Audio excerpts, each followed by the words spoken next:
He who says he can and he who says he can't are both usually right.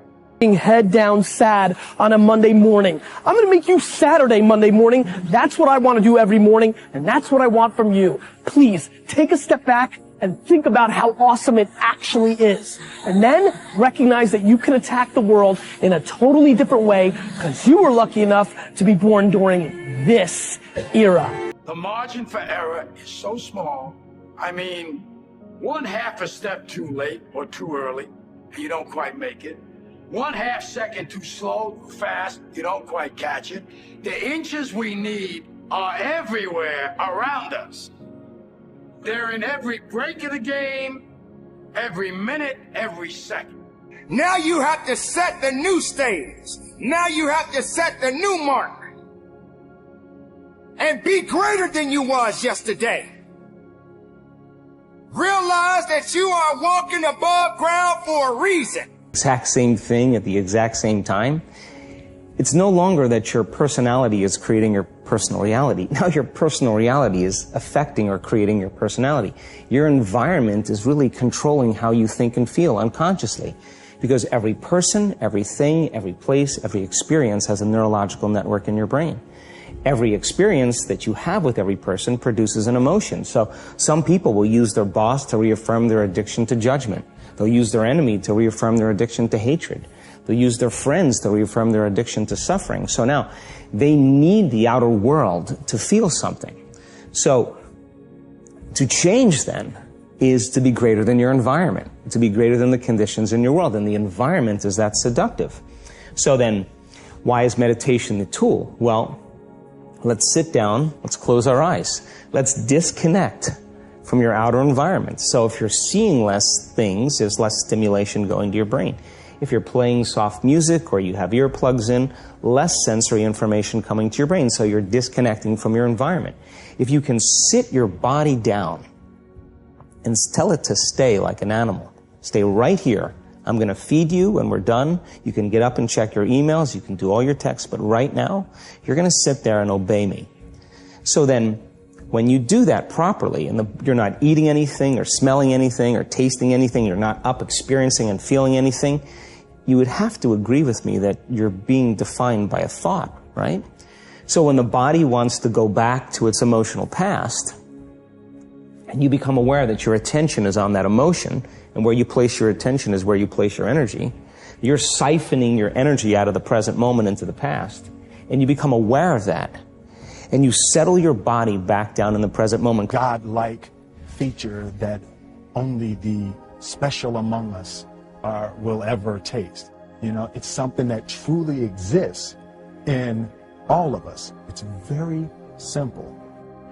This is what I believe, and I'm willing to die for it. May not have happened the first time.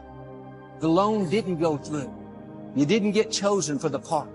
The medical report wasn't good. That's okay. This is a new day. What God started, He's going to finish.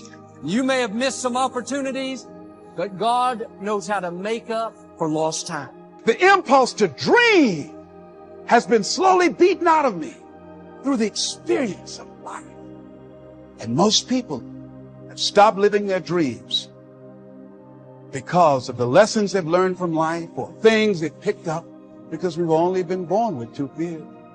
Fear of a loud sound or the fear of falling. All the other fears are fears we learn. Fears we pick up. Whatever you're scared of. Your life. The value you brought to the planet. Far more important. Whatever you're afraid of. You're stronger. So as we begin to look toward the future. And look at what will it take for us to break through those fears. One, acknowledging the fear. Knowing it's all right. Some fear is healthy.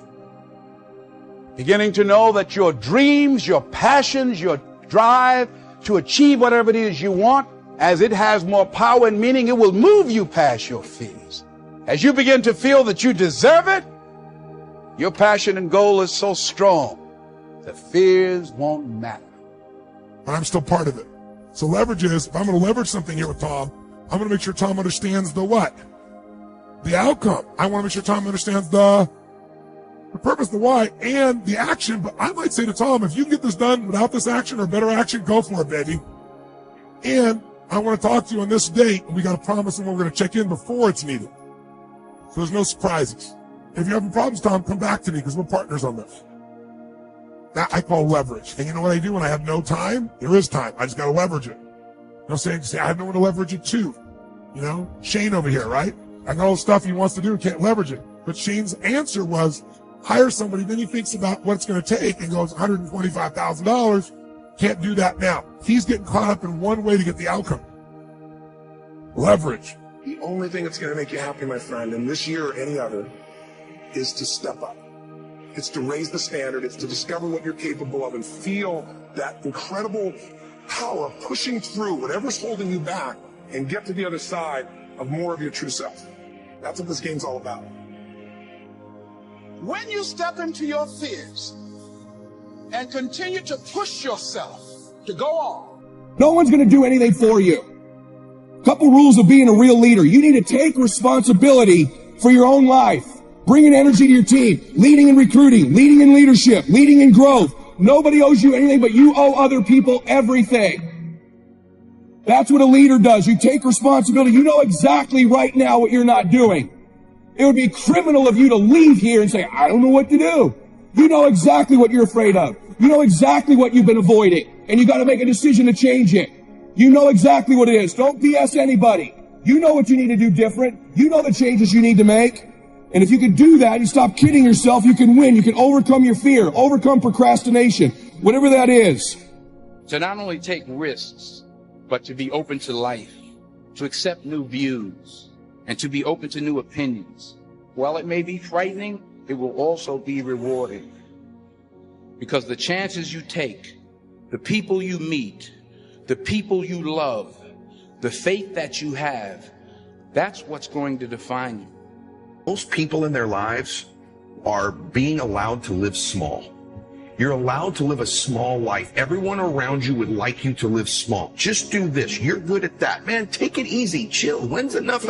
Like, come on, brother. You know, all these messages you get is basically saying, hey, man, live small. Life's not a big deal. Live small, enjoy it, chill, smoke a little weed, do whatever you want, right? Like, it's just this get by thing in life. And there's got to be some people who go, no, you're supposed to do something great with your life. You were put here for a purpose. Your way, the way you were born, the way you were raised, your background, your experiences, your giftedness all prepared you in your way for right now. And you're supposed to do something great with your life. You weren't born here to be average and ordinary.